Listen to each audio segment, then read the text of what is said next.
Hello everyone. आज हम लोग डिस्कस करने जा रहे हैं जेई मेन का केमिस्ट्री का पेपर जो कि है 25 जून का। और ये जो है ये हमारा मॉर्निंग शिफ्ट का पेपर है। ठीक है, तो चलिए स्टार्ट कर लेते हैं। तो यहाँ पे जो सबसे फर्स्ट क्वेश्चंस है उसको हम लोग यहाँ पे डिस्कस कर लेते हैं। तो देखिए, सबसे फर्स्ट जो क्वेश्चंस है ये आपका क्वेश्चन जो पूछा गया है, ये क्वेश्चन पूछा गया है फिनॉल चैप्टर से। ठीक है, और इसमें आपसे पूछा गया है कि what are the product formed in the reactions of cumene with O2 followed by treatment with dilute HCl। और आपके पास ऑप्शंस दिया गया है A, B, C and D। तो देखिए, अगर आप क्यूमीन की बात करते हैं तो क्यूमीन क्या होता है, तो आपने पढ़ा होगा कि जो क्यूमीन होता है वो आपका बेंजीन जो होता है, इसमें हम लोग आइसोप्रोपाइल ग्रुप जब अटैच कर देते हैं तो जो आपका कंपाउंड मिलता है इसी को हम लोग क्या बोलते हैं, इसको हम लोग बोलते हैं क्यूमीन। ठीक है, तो यहाँ पे हम लोग अगर यहाँ पे मैं लिख दूँ CH, ठीक है, और यहाँ पे मैं लिख दूँ CH3 और यहाँ पे लिख दूँ मैं CH3, तो ये हमारा हो जाता है क्यूमीन। अब हमको क्या करना है, इसका रिएक्शन कराना है किसके साथ, O2 के साथ। ठीक है, ये फ्री रेडिकल्स रिएक्शन होता है और ऐसे में आपको यहाँ पे एक इंटरमीडिएट मिलता है जो कुछ इस तरीके का मिलता है। ये देखिए, यहाँ पे ये आपका CH3 है, ये आपका CH3 है और ये हो गया आपका O और ये आपका हो गया H। इसको बोलते हैं हम लोग क्यूमीन हाइड्रोपेरोक्साइड। ठीक है, इसको हम लोग बोलते हैं क्यूमीन हाइड्रोपेरोक्साइड। अब यहाँ से हम लोग क्या करते हैं कि इसको फिर हम लोग रिएक्ट कराते हैं किससे, H+ से। ठीक है, तो यहाँ पे होता क्या है कि ये आपका जो होता है, ये जो बॉन्ड होता है, ठीक है, यहाँ पे आपके पास ऑलरेडी क्या है, यहाँ पे जो है एक और चीज़ बन जाता है, यहाँ पे एक और H भी अटैच होता है। ठीक है, और इसके ऊपर प्लस चार्ज होता है। अब क्या होता है कि ये जो आपका ये जो सिंगल बॉन्ड है वो कुछ इस तरीके से टूटता है। ठीक है, और उसके बाद ये बॉन्ड आपका टूटता है। तो इस तरीके से यहाँ पे जो आपका कंपाउंड बन जाता है वो कुछ इस तरीके से बनता है। तो यहाँ से देखिए, अगर हम चाहें तो यहाँ से क्या करते हैं कि इस बॉन्ड को अगर हम तोड़ देते हैं, ठीक है, और यहाँ से अगर देखिएगा तो ये भी बॉन्ड टूटता है। ठीक है, और ये भी बॉन्ड आपका टूटा, तो एक इलेक्ट्रॉन यहाँ पे, एक इलेक्ट्रॉन यहाँ पे, तो ये डबल बॉन्ड बना देता है। उसके बाद ये क्या करता है कि ये इसके ऊपर अटैक कर लेता है। ठीक है, और अटैक करने के बाद यहाँ से एक H+ बाहर निकल जाता है। ठीक है, और इस तरीके से यहाँ पे जो आपका प्रोडक्ट बन जाता है वो बन जाता है कुछ इस तरीके का। तो एक तो आपका फिनॉल बन जाता है और एक आपको कीटोन बन जाता है CH3 C+O एंड CH3। ठीक है, तो इस तरीके से आप देख सकते हैं कि यहाँ पे जो आपका ऑप्शन होगा वो ऑप्शंस क्या होगा, तो वो ऑप्शन C हो जाएगा। तो यहाँ पे ये वाला जो आंसर है ये हमारा करेक्ट है। ये एकदम NCERT के फिनॉल चैप्टर में आपको एज इट इज क्वेश्चंस आपको ये मिलेगा। चलिए, हमारा जो सेकंड क्वेश्चन है, ये आपका जो सेकंड क्वेश्चन है ये पॉलीमर से है। ठीक है, और इसमें ये पूछा गया है कि which of the following is formed by the free radical polymerization. ठीक है, तो पॉलीमराइजेशंस में हमने एडिशन रिएक्शंस में फ्री रेडिकल पॉलीमराइजेशंस पढ़ा था। अब यहाँ पे हम लोग देख लेते हैं कि क्या क्या पॉसिबिलिटी है। ठीक है, तो यहाँ पे आप देखिएगा तो आपका जो ये टेरिलीन होता है, ये मेलामाइन होता है, ये नाइलॉन 6 होता है, ये सब के सब जो होते हैं ये कंडेंसेशन पॉलीमर होते हैं। कैसे होते हैं ये, कंडेंसेशन पॉलीमर होते हैं। और कंडेंसेशन पॉलीमर जो होते हैं वो फ्री रेडिकल से पार्टिसिपेट नहीं करते हैं, ठीक है। जबकि टेफ्लॉन जो है, ये टेफ्लॉन देखिए कैसे बनता है, CF2 डबल बॉन्ड CF2, यही इसका मोनोमर्स यूनिट है। और हमने आपको बोला था पॉलीमर में कि अगर कहीं भी अनसेचुरेशन आ जाए, यानी अनसेचुरेटेड कंपाउंड्स हो और या डेरिवेटिव ऑफ अनसेचुरेटेड कंपाउंड हो, तो वो एडिशन पॉलीमर का फॉर्मेशन करता है। और जब भी एडिशन पॉलीमर का फॉर्मेशन होगा तो वहाँ पे जो प्रोसेस होगा वो आपका होगा फ्री रेडिकल्स मैकेनिज्म, यानी फ्री रेडिकल्स पॉलीमराइजेशन। तो यहाँ पे हमारा आंसर जो हो जाएगा वो आपका टेफ्लॉन हो जाएगा। चलिए हमारा नेक्स्ट क्वेश्चन है क्वेश्चन नंबर 3, और इसमें से आपसे पूछा गया है कि रायमंड-टायमंड रिएक्शन इन्वॉल्व्स। देखिए ये 12 का है और ये फिनॉल का है, और ये बहुत ही फेमस रिएक्शन है, ठीक है। बोर्ड एग्जाम्स में भी यहाँ से क्वेश्चंस आपको बार बार पूछे जाते हैं। तो देखिए रायमंड-टायमंड में होता क्या है कि हमारे पास जो फिनॉल होता है, फिनॉल को हम लोग क्या करते हैं कि रिएक्ट कराते हैं क्लोरोफॉर्म के साथ, और यहाँ पे बेसिक मीडियम लेते हैं KOH लेते हैं। तो यहाँ पे आपको फिनॉल के साथ साथ ऑर्थो ग्रुप पे क्या अटैच हो जाता है, तो यहाँ पे CHO ग्रुप आपका अटैच हो जाता है, ठीक है।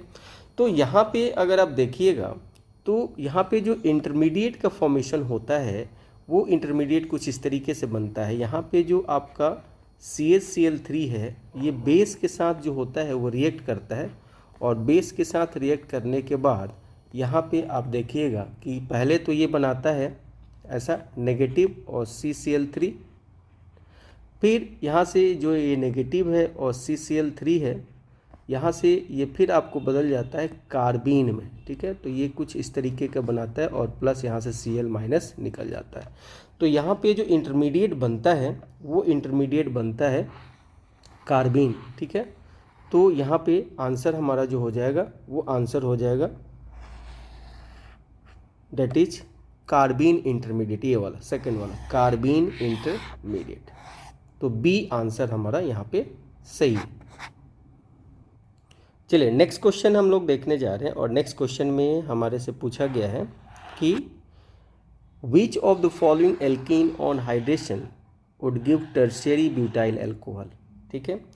तो यहाँ पे आपको टर्शियरी ब्यूटाइल अल्कोहल बोला गया है, यानी प्रिपरेशन ऑफ अल्कोहल है। तो ये अल्कोहल चैप्टर से आप बोल सकते हैं 12 का, ठीक है, या 11th के एल्कीन चैप्टर से भी आप इसको बोल सकते हैं, क्योंकि केमिकल रिएक्शन जब एल्कीन का देखेंगे और वहाँ वाटर के साथ हम एल्कीन का रिएक्शन कराएंगे तो ये आपका मिलेगा। तो सबसे पहले आप क्या करिए कि टर्शियरी ब्यूटाइल अल्कोहल का स्ट्रक्चर लिख लीजिए। तो देखिए टर्शियरी ब्यूटाइल अल्कोहल का स्ट्रक्चर अगर लिखते हैं तो हमारा ये हो गया टर्शियरी ब्यूटाइल अल्कोहल, ठीक है। इसको हम लोग बोलते हैं टर्शियरी ब्यूटाइल अल्कोहल। अब देखिए, अब आपको ये आपका फॉर्मेशन हो रहा है किससे, एल्कीन से। तो हम उस तरीके के एल्कीन को ढूंढेंगे जिसमें कम से कम 4 कार्बन तो होना चाहिए, और तब हम उसमें वाटर का रिएक्शन कराएंगे, ठीक है। तो यहाँ पे अगर हम देखें तो ये जो कार्बन इसमें आप देख रहे हैं ये इथिलीन है, यानी ये है आपका CH2 डबल बॉन्ड CH2, ठीक है जी। तो यहाँ तो ये होने वाला नहीं है, ये आपका गलत हो गया। दूसरा है आइसोब्यूटाइलिन। तो आइसोब्यूटाइलिन को कुछ हम ऐसे लिख सकते हैं CH3, ठीक है, फिर हम इसको लिख सकते हैं यहाँ पे CH3, और इसको हम लिख सकते हैं CH2। अब देखिए यहाँ पे 4 आपके पास क्या है, 4 कार्बन है। यहाँ पे आपके पास कितने कार्बन है, 4 कार्बन है। तो इसकी पॉसिबिलिटी आपकी बनती है कि इसका हम लोग हाइड्रोलिसिस कराएं तो ये होगा, बाकी में ये भी नहीं होगा। और नॉर्मल ब्यूटाइलिन की अगर बात करें तो नॉर्मल में भी ये केस नहीं होने वाला। अब देखिए होता क्या है कि जब हम यहाँ पे वाटर ऐड करेंगे तो वाटर से हमारे पास क्या आने वाला है, H+ आने वाला है और OH- आने वाला है, ठीक है। तो जब H+ और OH- की अगर हम बात करेंगे तो क्या होगा कि यहाँ पे देखिए मार्कोनिकप्स रूल के अकॉर्डिंग आपने पढ़ा था कि जहाँ पे जिस डबल बॉन्ड पे ज़्यादा हाइड्रोजन होता है वहाँ पे हाइड्रोजन अटैच होता है, और जो नेगेटिव पार्ट होता है वो वहाँ पे अटैच होता है जहाँ पे हाइड्रोजन कम होता है। तो देखिए इस केस में हमारा आंसर जो होगा वो आपका ये इसी से ये रिएक्शंस बन जाएगा और इस तरीके से आपको टर्शियरी ब्यूटाइल का फॉर्मेशन होगा। तो यहाँ पे आपका आंसर हो जाएगा सेकंड, आइसोब्यूटाइलिन। नेक्स्ट क्वेश्चन है क्वेश्चन नंबर 5 और क्वेश्चन नंबर 5 में आपको गोल्ड के एक्सट्रैक्शन के बारे में आपको बोला गया है कि extraction of gold involves the formation of complex of X and Y. ठीक है, तो यहाँ पे गोल्ड ओर को दिया गया है, ठीक है, और यहाँ पे सुटेबल रिएजेंट लिया गया है और यहाँ पे आपको बना है OH माइनस और प्लस X। फिर हम इसका रिएक्शन Zn के साथ कराए हैं तो हमें Y मिला है और साथ ही साथ Au मिला है। तो देखिए ये हमारा जो है ये हमारा लीचिंग प्रोसेस है। अगर आपको याद हो कि जब हम मेटलर्जी पढ़े थे तो मेटलर्जी में हमने कंसंट्रेशन के 2 मेथड पढ़े थे। एक तो हमने पढ़ा था फिजिकल मेथड, ठीक है, और एक हमने पढ़ा था कि केमिकल मेथड होता है और केमिकल मेथड में हमने पढ़ा था लीचिंग। और लीचिंग में हमने ये बोला था कि इसमें हम लोग क्या करते हैं कि सोडियम साइनेट का यूज करते हैं लीचिंग रिएजेंट के लिए फॉर द गोल्ड। ठीक है, तो यहाँ पे आपके पास जो रिएक्शंस होगा कुछ इस तरीके से होगा। यहाँ गोल्ड का ओर आपको ले रहे हैं और यहाँ से हम लोग 8Cn माइनस क्या करते हैं और साथ ही साथ यहाँ पे हमारा वाटर मॉलिक्यूल्स भी होता है और हमारे पास वाटर भी दिया हुआ है।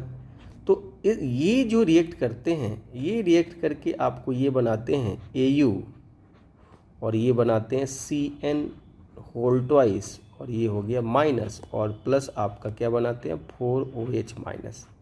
तो देखिए यहाँ से हमको क्या मिल गया, यहाँ से हमको X मिल गया, तो X आपका वैल्यू ये होगा। ठीक है, तो X हमारा वैल्यू ये होगा। तो देखिए अगर यहीं पे ऑप्शंस को क्लियर कर लेते हैं तो देखिए फर्स्ट ऑप्शन में है ऐसा, बाकी किसी में ऐसा ऑप्शन नहीं है। ठीक है, तो हमारा फर्स्ट ऑप्शन क्लियर हो जाता है। आगे हम बना लेते हैं इसको। ठीक है, अब देखिए अब आपके पास क्या है कि ये आपके पास जो Au है Cn होल ट्वाइस और माइनस है, ये आपको Zn के साथ जब रिएक्ट होता है तो यहाँ से सिल्वर को डिस्प्ले हटा देता है और यहाँ पे अपना एक कॉम्प्लेक्स बना लेता है और ये बना लेता है Cn और होल 4। ठीक है, और इसके ऊपर आ गया -2 और यहाँ से सिल्वर बाहर निकल जाता है, सॉरी यहाँ से आपका गोल्ड बाहर निकल जाता है। ये गोल्ड है, ठीक है, Au आपका क्या है जी, गोल्ड है और गोल्ड के साथ जिंक रिएक्शन करके गोल्ड को यहाँ से हटा देता है और गोल्ड बाहर निकल जाता है। तो यहाँ पे जो हमारा ये बन रहा है ये बन रहा है Y। ठीक है, यहाँ पे देखिए ये हमारा Y है और ये गोल्ड है, तो गोल्ड बाहर निकल गया, तो Y वाला कॉम्प्लेक्स ये है। तो इस तरीके से अब देखिएगा कि इसका आंसर क्या हो जाएगा, A हो जाएगा। चलिए हमारा नेक्स्ट क्वेश्चन है और नेक्स्ट क्वेश्चन आपसे बोला गया है कि BOD value, biological oxygen demand value बोला जाता है in ppm part per million for clean water A and polluted water B are expected respectively. ठीक है, तो देखिए यहाँ पे इस बात को ध्यान में रखिए कि क्लीन वाटर के लिए जो BOD का वैल्यू होता है, ठीक है, फॉर क्लीन वाटर, अगर क्लीन वाटर की बात करते हैं तो क्लीन वाटर में BOD वैल्यू जो होता है वो आपका A है, अगर लेस देन आपका क्या होता है 5 होता है। एंड पॉल्यूटेड वाटर की अगर बात करते हैं तो पॉल्यूटेड वाटर में जो आपका ये वैल्यू होता है वो आपका वैल्यू होता है B जो कि ग्रेटर देन 17 होता है। ठीक है, तो ये जो है ये हमारा इन्वायरमेंटल केमिस्ट्री से है और ये 11th का चैप्टर है। तो इस तरीके से हमारा आंसर क्या हो जाएगा, यहाँ पे आंसर हमारा A हो जाएगा। नेक्स्ट क्वेश्चन है क्वेश्चन नंबर 7 और इस क्वेश्चन नंबर 7 में हमसे पूछा गया है कि आपका जो आयंस जो ऑप्शंस में दिए गए हैं, the ions having the highest mobility in aqueous solution. ठीक है, तो ये अगर हम बात करें तो ये केमिकल बॉन्डिंग में भी हमने पढ़ा था और वहाँ पे हमने जो पढ़ा था हाइड्रोलिसिस में हमने हाइड्रेशन पढ़ा था, वहाँ पे हाइड्रेशन या सॉल्वेशन जो पढ़ा था, तो वहाँ पे हमने इसको डिस्कस किया था।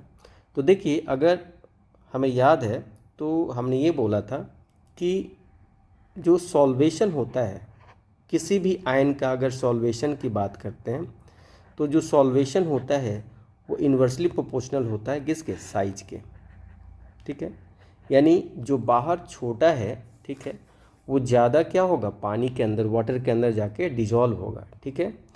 और जो आपका मोबाइलिटी जो होता है,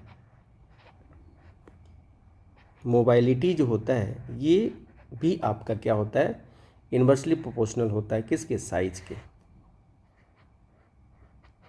इसका क्या मतलब हुआ, इसका मतलब ये हुआ कि जब आयन हाइड्रेट नहीं हुआ रहता है और तब उसको आप वाटर में डालते हैं तो जिसका साइज छोटा होता है उसका सॉल्वेशन ज़्यादा होता है, और जिसका सॉल्वेशन ज़्यादा होता है उसका साइज़ लार्ज हो जाता है, और जिसका साइज़ लार्ज हो जाएगा उसका मोबाइलिटी क्या हो जाएगा जी, डिक्रीज हो जाएगा।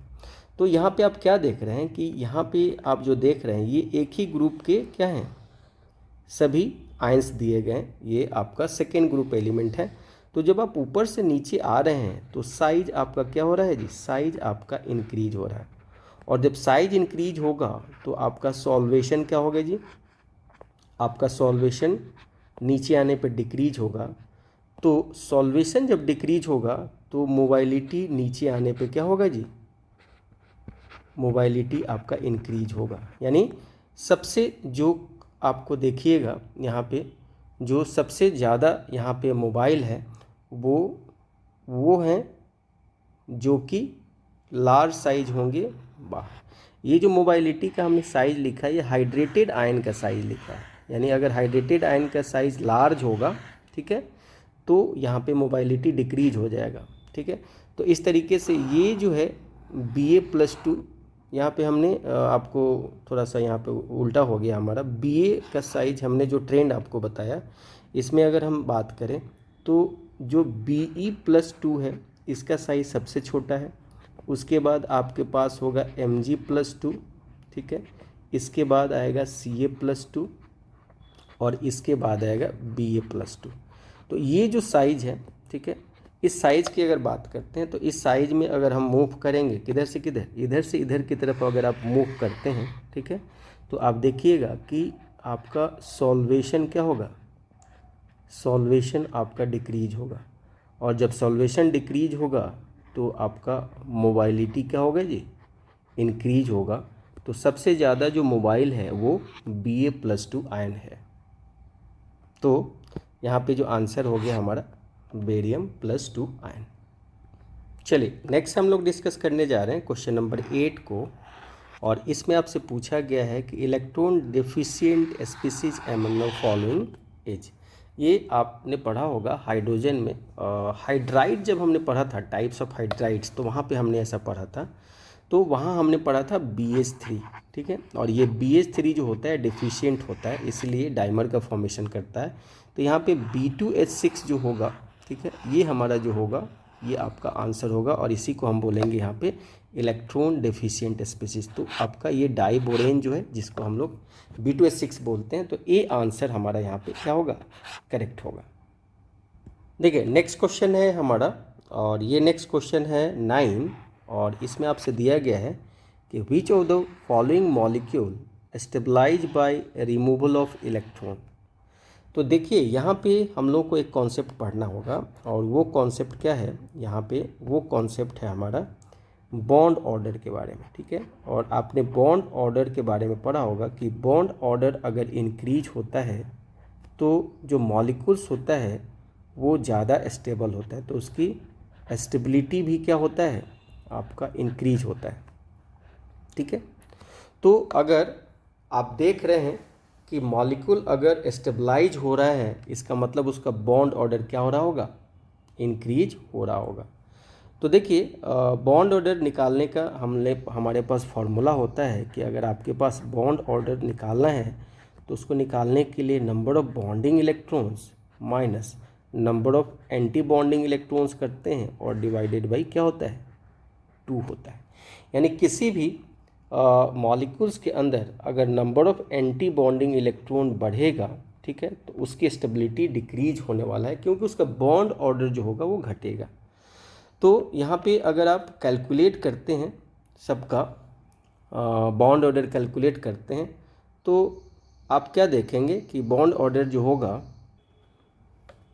बॉन्ड ऑर्डर कैलकुलेट करने के लिए हमारे पास मॉलिक्यूलर ऑर्बिटल्स का इलेक्ट्रॉनिक कॉन्फ़िगरेशन होता है। मॉलिक्यूलर का कोई भी मॉलिक्यूल्स को कैसे हम लोग कैलकुलेट करते हैं, तो उस हिसाब से आप अगर करेंगे तो इसका जो बॉन्ड ऑर्डर आता है वो आपका 2 आता है, इसका भी बॉन्ड ऑर्डर आपका 2 आता है, और इसका जो बॉन्ड ऑर्डर आता है वो आपका 3 आता है, और इसका बॉन्ड ऑर्डर आपका 1 आता है। अब देखिए यहाँ पे क्या है कि जब आप ऑक्सीजन से इलेक्ट्रॉन निकालते हैं तो यहाँ पे इसका जो इलेक्ट्रॉन निकलता है वो एंटी बॉन्डिंग ऑर्बिटल से निकलता है, जिसके चलते जब इस पे आप एक इलेक्ट्रॉन निकालते हैं तो ये चला जाता है O2 प्लस में, ठीक है। और O2 प्लस का जब आप बॉन्ड ऑर्डर निकालते हैं तो ये हो जाता है 2.5। तो बॉन्ड ऑर्डर यहाँ पे इलेक्ट्रॉन निकालने पे सिर्फ और सिर्फ O2 का बढ़ेगा, बाकी किसी में से अगर निकालिएगा तो उसका बॉन्ड ऑर्डर डिक्रीज होगा। इसलिए हमारा यहाँ का जो आंसर होगा वो आंसर क्या हो जाएगा, बी हो जाएगा। चलिए नेक्स्ट क्वेश्चन हम डिस्कस करने जा रहे हैं। क्वेश्चन नंबर 10 है, और इस क्वेश्चन नंबर 10 में सिंपल सा क्वेश्चन है, और आपसे पूछा गया है कि IUPAC नेम बताइए इथाइलाइडीन क्लोराइड की, ठीक है। तो देखिए इथाइलाइडीन जो क्लोराइड होता है ये एक्चुअली जेम क्लोराइड होगा। क्या होगा, जेम क्लोराइड होगा। और इसमें जेम क्लोराइड में आपने क्या पढ़ा था कि जब किसी भी एक ही कार्बन एटम से सेम 2 आपका हेलोजन एटम क्या हो, जुड़ा हो, तो उसको जेम डायहलाइड्स आपको बोलते हैं, ठीक है। तो यहाँ पे आपके पास जो आंसर हो जाएगा वो हो जाएगा 1,1 डाईक्लोरोइथेन, ठीक है। तो आपका आंसर हो जाएगा 1,1 डाईक्लोरोइथेन, ठीक है। आप अगर बनाना चाहते हैं तो इसको लिख सकते हैं ऐसा CH3, और ये हो जाएगा CH, और आप यहाँ पे लिख दीजिए Cl, और यहाँ पे लिख दीजिए Cl, ठीक है। तो इथाइल यानी 2 आपके पास कार्बन है इसमें, तो देखिए 2 कार्बन है, ठीक है। और लाइडीन हम लोग जो यूज करते हैं ये जेम डायहलाइड्स के लिए यूज करते हैं, तो दोनों एक ही कार्बन एटम से अटैच है, तो इसी को हम बोलते हैं इथाइलाइडीन क्लोराइड। तो हमारा जो यहाँ का आंसर होगा वो आंसर होगा ए। चलिए नेक्स्ट क्वेश्चन जो है वो हमारा है कि आपको बताना है कि इसमें से कौन स्ट्रॉन्गेस्ट ऑक्सीडाइजिंग एजेंट है, ठीक है।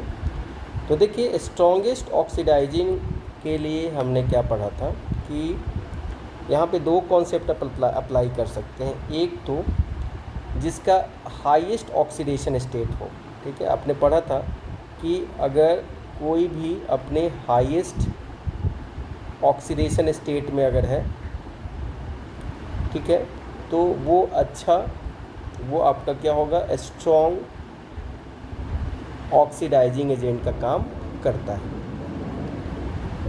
या दूसरा आपने पढ़ा था कि अगर जिसके पास, ठीक है, highest value of reduction potential हो, क्या हो, जिसके पास क्या हो, highest value of reduction potential हो, तो वो भी आपको क्या होता है, स्ट्रॉन्ग ऑक्सीडाइजिंग एजेंट का काम करता है, स्ट्रॉन्ग ऑक्सीडाइजिंग एजेंट का काम करता है, ठीक है। तो अब यहाँ पे अगर हम इनके ऑक्सीडाइजिंग एजेंट का थोड़ा सा कॉन्सेप्ट अगर रखते हैं तो इनका जो वैल्यू होता है वो होता है प्लस 1.57 वोल्ट, ठीक है। इनका जो होता है वो होता है -0.37 वोल्ट, इनका जो होता है वो प्लस 0.77 वोल्ट, और इनका जो होता है -0.41 वोल्ट। तो यहाँ पे अगर आप देखिएगा तो हमारा यहाँ पे जो आंसर होगा वो होगा Mn+3।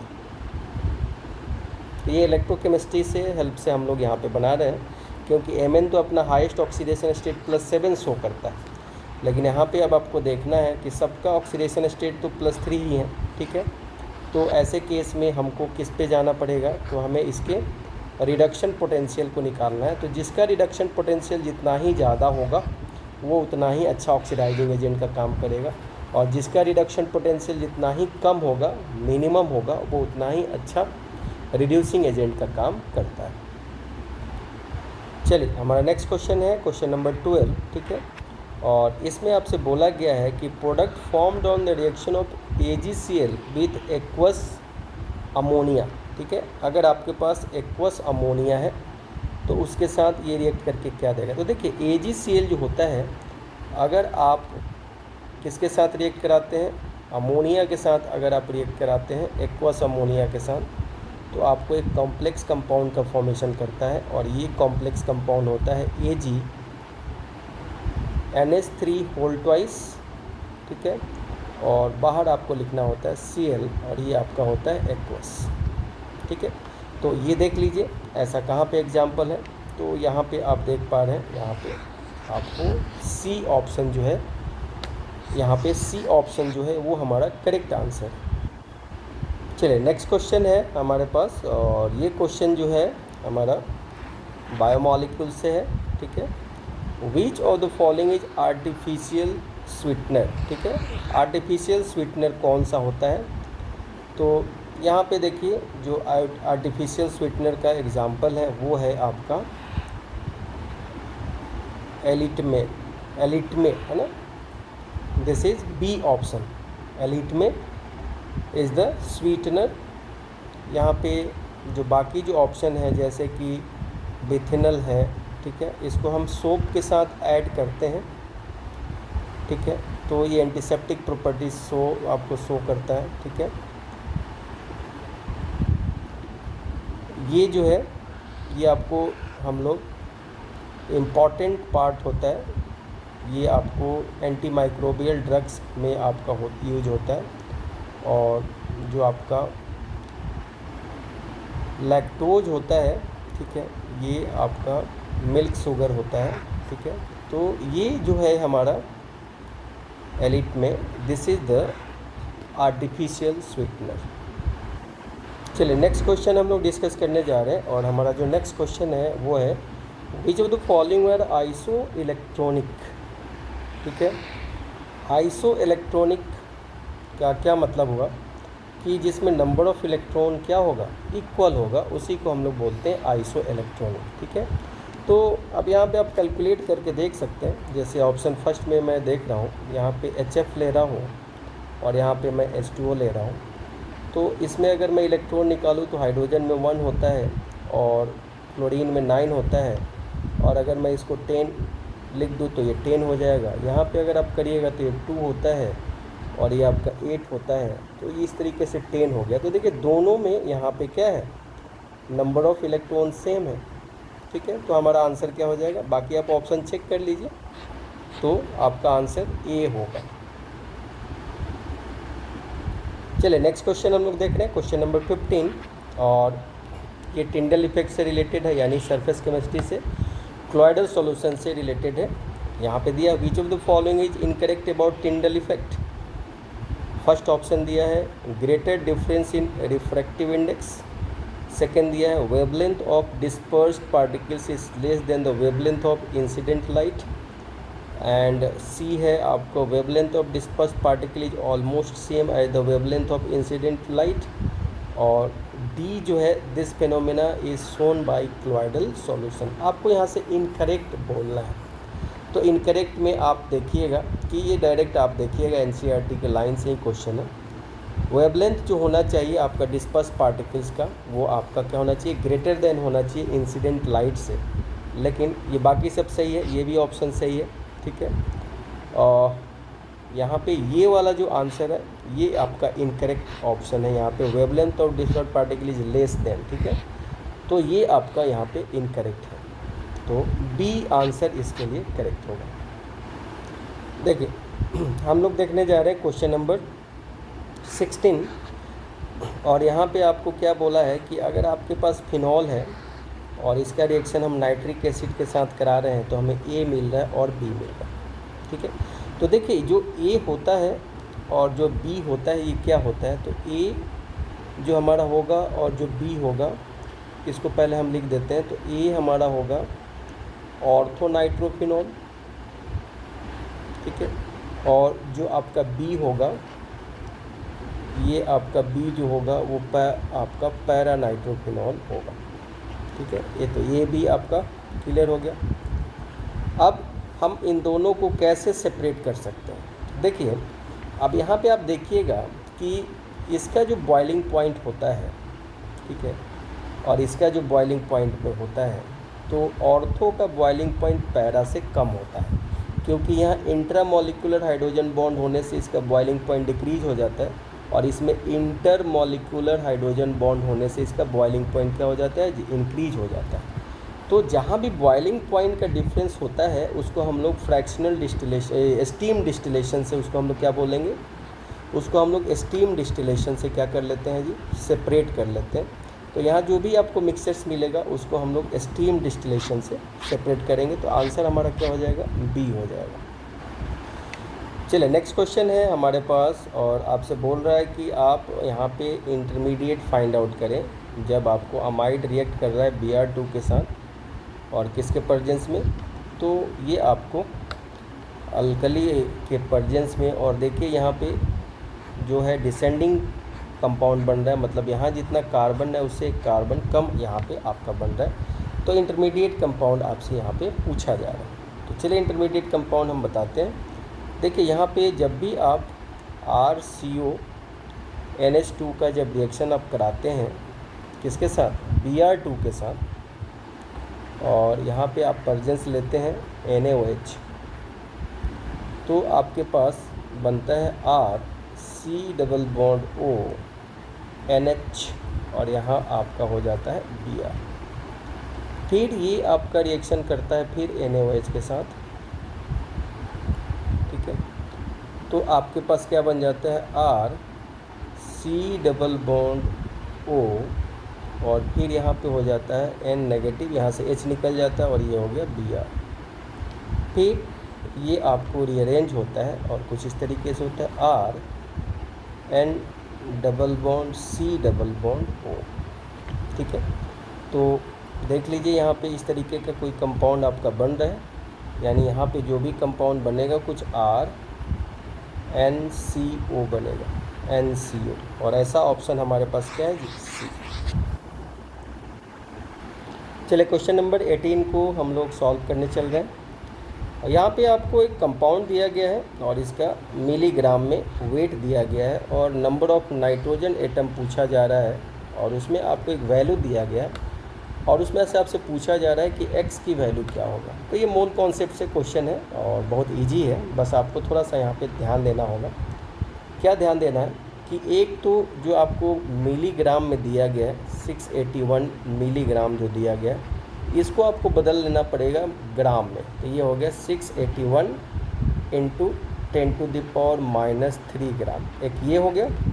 दूसरी बात कि आपको C7H5N3O6 का मोलर मास कैलकुलेट करना है, तो जब आप इसका मोलर मास कैलकुलेट करेंगे तो ये वैल्यू आएगा 227 ग्राम, ठीक है जी। अब आपको क्या करना है, अब आपको इसका मोल कैलकुलेट कर लेना है, ठीक है। आपको क्या करना है, इसका मोल कैलकुलेट करना है। तो आप मोल कैसे कैलकुलेट करिएगा, तो मोल इक्वल्स टू ये वैल्यू दिया है 681 इंटू 10⁻³ डिवाइडेड बाई 227, तो यहाँ से आपको क्या मिल जाएगा, मोल मिल जाएगा, ठीक है जी। तो मोल मिल जाएगा, तो आप यहाँ से आप क्या निकालिएगा, मॉलिक्यूल्स निकालिएगा, ठीक है। तो मॉलिक्यूल्स निकालने के लिए इस मोल में क्या करना होगा, आपको मोल में एवोगाड्रोस नंबर से मल्टीप्लाई करना होगा। तो ये आपका मोल हो गया 681 इंटू 10⁻³ और डिवाइडेड बाई 227 और इंटू एवोगाड्रोस नंबर। तो इससे आपका किसका मॉलिक्यूल निकल गया, इससे आपको मॉलिक्यूल निकल गया C7H5N3O6 का। अब नाइट्रोजन एटम निकालने के लिए आपको क्या करना है, यहाँ पे जो भी वैल्यू आया मोल का, जो भी वैल्यू आया एवोगाड्रोस नंबर का, उसमें एटोमिसिटी से मल्टीप्लाई करना होगा। उसमें किससे मल्टीप्लाई करना होगा, एटोमिसिटी से। तो मोल आपका 681 से, यहाँ से आपको मोल आ जाएगा 227 डिवाइड कर दीजिएगा, और फिर आपका वैल्यू आएगा ये वाला, और यहाँ पे एटोमिसिटी देखिएगा, तो यहाँ पे नाइट्रोजन की एटोमिसिटी कितना है जी, तो यहाँ नाइट्रोजन की एटोमिसिटी देखिए यहाँ पे 3 है।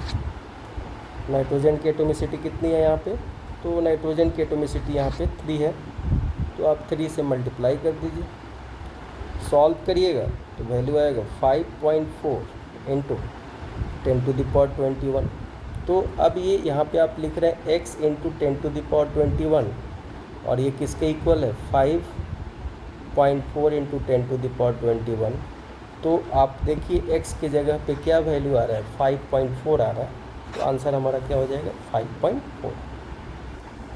अब चलिए नेक्स्ट क्वेश्चन है हमारे पास क्वेश्चन नंबर 19 और यहाँ पे आपको कुछ कंपाउंड दिया गया है, ठीक है। टर्शियरी क्लोराइड आपको दिया गया है यहाँ पे CH3 और यहाँ पे CH3 ये होगा CH3 होगा यहाँ पे, ये टर्शियरी क्लोराइड है, ठीक है। उसको इस बल्कि ग्रुप के साथ आपको रिएक्ट करना है, तो क्या देगा यहाँ पे रिएक्शन। तो चलिए रिएक्शंस लिखते हैं। और यहाँ पे आपके पास है CH3 ग्रुप, यहाँ पे है आपका CH3 ग्रुप और यहाँ पे आपके पास है CH3 ग्रुप और ये Cl। अब देखिए इधर का जो ग्रुप है, आप जो ये रिएक्ट करा रहे हैं, इधर का जो ग्रुप है ये बल्कि ग्रुप है। तो हमने पढ़ा था कि जब भी कोई बल्कि ग्रुप आएगा अटैक करने के लिए, तो वैसे केस में सब्स्टिट्यूशन रिएक्शन नहीं, एलिमिनेशन रिएक्शन होगा। क्या होगा उसमें एलिमिनेशन रिएक्शन होगा। तो उसमें होगा क्या कि ये जो बल्कि ग्रुप है ये क्या करेगा, ये इस हाइड्रोजन के ऊपर अटैक करेगा, ये इधर की तरफ बॉन्ड शिफ्ट होगा और ये बाहर निकल जाएगा, ठीक है। तो यहाँ पे आप देखिएगा कि इसके अटैक करने से ये आपको बाहर निकल रहा है, तो ये E2 रिएक्शन हो गया। कौन सा रिएक्शन हो गया, ये E2 रिएक्शन हो गया। तो दिस इज डी ऑप्शन आपका यहाँ पे करेक्ट। चलिए नेक्स्ट क्वेश्चन हम कर रहे हैं क्वेश्चन नंबर 20 और ये एटॉमिक स्ट्रक्चर से है 11th के। और यहाँ पे बोला गया कि what is the ratio of speed of electron in third orbit of hydrogen and third orbit of helium plus ion. तो यहाँ पे आप जानते हैं कि जो वेलोसिटी होता है, ये वेलोसिटी डायरेक्टली प्रोपोर्शनल होता है जेड के और इन्वर्सली प्रोपोर्शनल होता है एन के, ठीक है। तो अगर मैं दोनों का वेलोसिटी के बारे में बात कर लूँ, ठीक है, तो हाइड्रोजन का जो वेलोसिटी है उसको मैं VH ले लेता हूँ थर्ड के लिए और इसका मैं VHE प्लस ले लेता हूँ, ठीक है। तो इन दोनों का रेशियो निकालिएगा। तो हाइड्रोजन के केस में अगर आप लिखिएगा तो ऊपर क्या लिखिएगा Z1 हो जाएगा, ठीक है। और अगर आप देखिएगा तो N का वैल्यू आपका 3 होगा और इसके लिए आपका Z कितना होगा 2 होगा और ऊपर आपका 3 होगा। तो आप देखिएगा ये 3 क्या हो गया, कैंसिल हो गया। तो वैल्यू जो आपको आएगा वो वैल्यू आएगा 1/2, ठीक है। तो 1:2 आपका आंसर हो जाएगा। तो यहाँ से हमारा जो आंसर होगा वो B होगा 1:2। चलिए नेक्स्ट क्वेश्चन है 21 और इसमें भी दिया गया है कि व्हाट इज यूट्रोफिकेशन। तो देखिए यूट्रोफिकेशन का मतलब होता है लॉस इन बायोडाइवर्सिटी, ठीक है। तो यहाँ पे जो आंसर होगा वो हमारा होगा B। चलिए क्वेश्चन नंबर 22 हम देख रहे हैं और 22 में आपको 2 स्टेटमेंट दिया गया। डेविसन जर्मर जो है वो experiment established wave nature of electrons, ठीक है, इन्होंने किया था और वेव नेचर को इन्होंने एस्टेब्लिश किया था। दूसरा स्टेटमेंट है इफ़ इलेक्ट्रॉन है wave nature they show interference and diffraction, ठीक है। ये दोनों जब आप कोई भी वेव नेचर शो करता है तो वो इंटरफेरेंस शो करेगा और डिफ्रैक्शन शो करेगा। तो ये दोनों स्टेटमेंट आपका सही है। तो statement 1 and 2 both are true, statement 1 and 2 both are true. तो यहाँ पे आंसर C हो जाएगा। चलिए नेक्स्ट क्वेश्चन है हमारा क्वेश्चन नंबर 23 और इसमें आपको बोला गया है कि density of NaCl solid is 43.1 ग्राम पर centimetre cube and the distance between the Na plus and Cl minus ion जो दिया गया है वो दिया है x इंटू 10⁻⁻10 m। तो आपको x की वैल्यू कैलकुलेट करने के लिए यहाँ पे बोला गया है, ठीक है। तो देखिए हम लोगों ने पढ़ा था कि जो डेंसिटी का फॉर्मूला होता है वो होता है क्या जी, Z into m divided by Avogadro's number और इनटू आपका वॉल्यूम। डेंसिटी कितना दिया है 4.3, ठीक है। और NaCl, ठीक है, FCC लटाइस होता है, तो Z का वैल्यू कितना हो जाएगा जी 4, और इसका मास जो होता है 58.5 होता है। एवोगैड्रोस नंबर में इसको 6 लेके चल रहा हूँ, 6 × 10⁻23, और यहाँ पे ये A³ हो जाएगा इसका वॉल्यूम। तो यहाँ से AQ का वैल्यू आप निकाल लीजिए, ठीक है। तो AQ का वैल्यू अगर आप निकालिएगा तो यहाँ पे आपका कुछ ऐसा होगा 4 × 58.5 डिवाइडेड बाई 6 × 10⁻23 और इंटू ये हो जाएगा 4.3। इसको सॉल्व करिएगा तो ये आएगा 9 × 10⁻24। तो इसका रूट क्यूब निकालिएगा तो ये होगा 2.08 × 10⁻-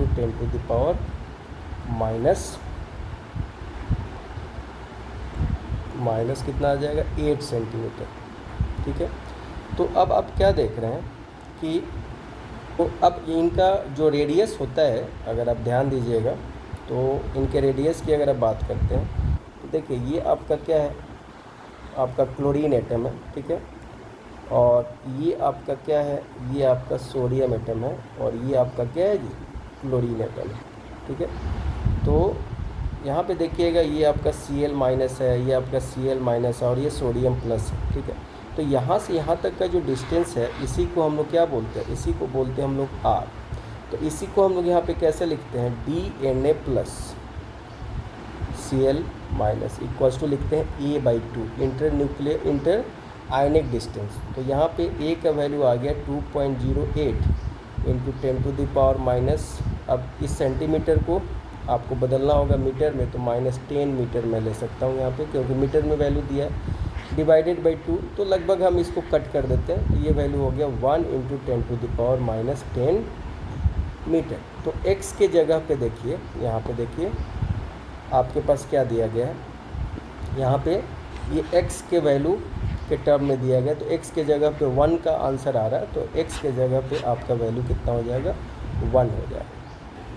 चलिए नेक्स्ट क्वेश्चन है क्वेश्चन नंबर 24, और इसमें आपको एक दिया है कि N2O4 गैस है जो डिसोसिएट कर रहा है NO2 according to the following reaction, और N2O जो है यहाँ पे 2NO2 में बदल रहा है। यहाँ पे ΔG0 की जो वैल्यू है, ΔG0 ऑफ रिएक्शन है 298 kelvin and 1 atm pressure when 50% of N2O4 is dissociated at equilibrium is. तो आपको यहाँ पे वैल्यू निकालना है ΔG0 की।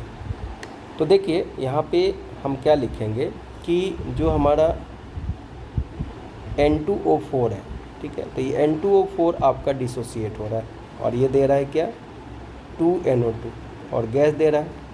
मैं इसको इक्विलिब्रियम के टाइम पे 1 - अल्फ़ा लूँगा, तो ये आपका कितना हो जाएगा 2 अल्फ़ा होगा।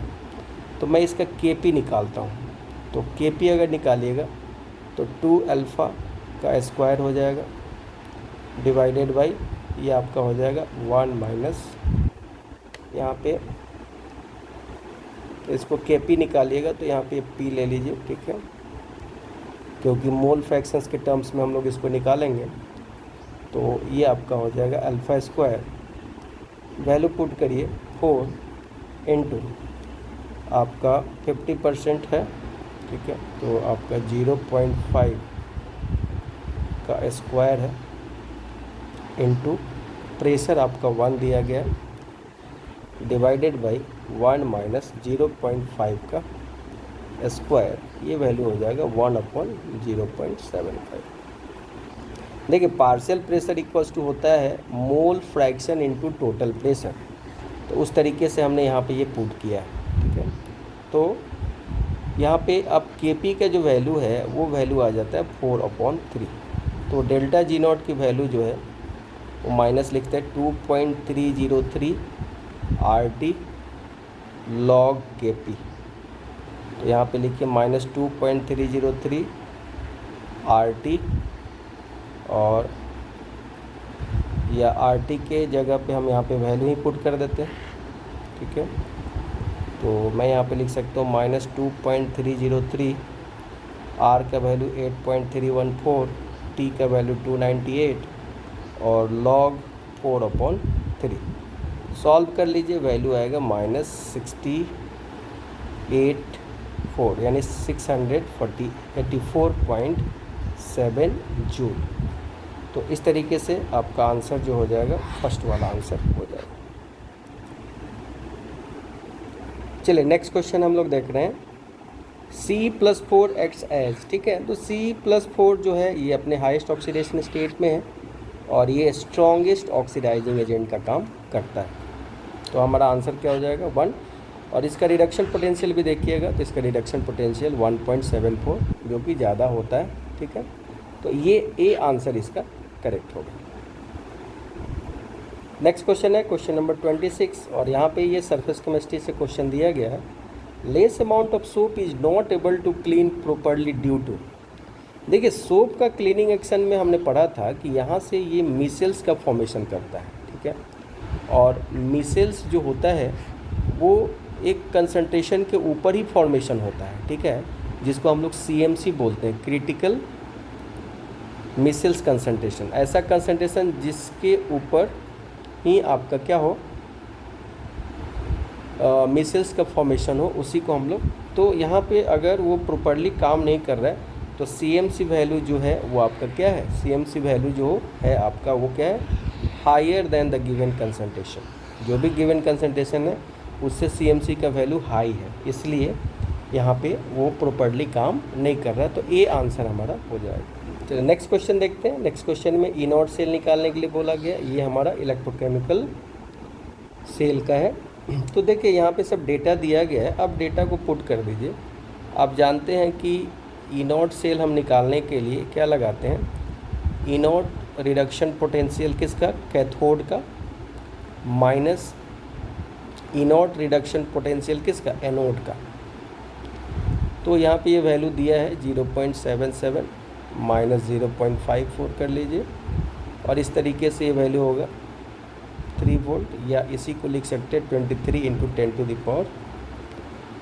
10⁻⁻2 वोल्ट, ठीक है। तो यहाँ पे जो हमारा आंसर होगा वो x के फॉर्म में आपसे पूछा गया है, तो x जो आ गया आपका कितना आ गया, 23 आ गया। तो आंसर हमारा क्या हो गया, 23। चलिए नेक्स्ट क्वेश्चन जो हम वो देखने जा रहे हैं, ये हमारा कॉन्फॉर्मेशन से, कॉन्फॉर्मेशनल आइसोमर से। तो identify the staggered conformation with maximum dihedral angle. देखिए स्टैगर्ड का मतलब होता है कि जब सेम ग्रुप एक दूसरे से अपोजिट चले जाए। तो देखिए ये सेम ग्रुप एक दूसरे से क्या हो रहे हैं, अपोजिट जा रहे हैं ना, ठीक है। तो इसी को हम बोलते हैं, तो इनके बीच का जो बॉन्ड एंगल होता है 180 डिग्री हो जाता है, ठीक है। तो हमारा बी आंसर आपका सही है। तो इस तरीके से हमने यहाँ पे 25 जून का जो है उसका जो मॉर्निंग शिफ्ट का है, ये आपका मॉर्निंग शिफ्ट का जो क्वेश्चन है जो कि मेमोरी बेस्ड है, इसको हमने यहाँ पे डिस्कस किया।